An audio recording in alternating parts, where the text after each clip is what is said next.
Selamat pagi, salam sejahtera. Terima kasih kerana memilih channel ini yang pastinya membawakan berita-berita semasa dan sukan di dalam tanah air dan juga luar negara.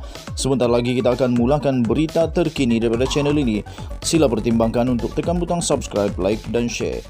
Salam sejahtera Malaysia. Berita seterusnya dipetik daripada perainsight.com bertajuk Panas Peguam Kecam Menteri Kewangan. Sudah-sudahlah tibu rakyat.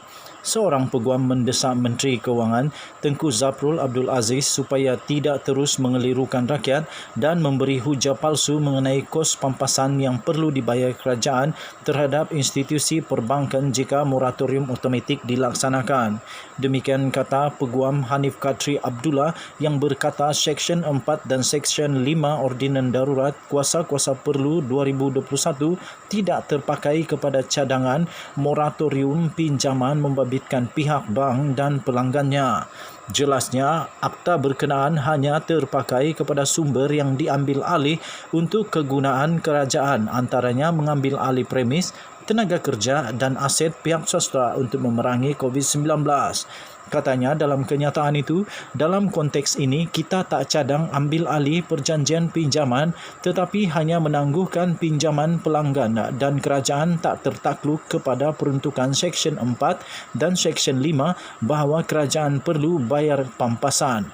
Katanya lagi, jangan kelirukan rakyat. Jangan bagi kenyataan palsu berkaitan dengan akta berkenaan. Katanya sambil meminta Zafrul supaya memahami akta di dalam ordinan darurat yang telah digubal oleh Perikatan Nasional Kerajaan yang dinaunginya sendiri. Katanya, beliau tak boleh kata moratorium itu adalah satu fasiliti yang diambil oleh kerajaan daripada bank. Itu tidak benar, katanya.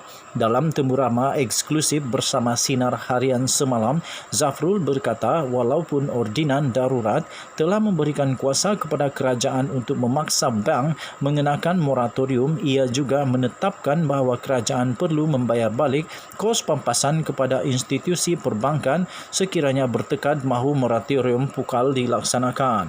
Hanif berkata, sekiranya Zafrul mahu melihat konteks pemberian pampasan di bawah Seksyen 4 dan Seksyen 5 Ordinan Darurat, adakah kerajaan perlu pampasan kepada rakyat yang hilang pekerjaan kerana tidak boleh bergerak dan mencari rezeki? Sudah tentu tidak. Itu yang dia kena faham.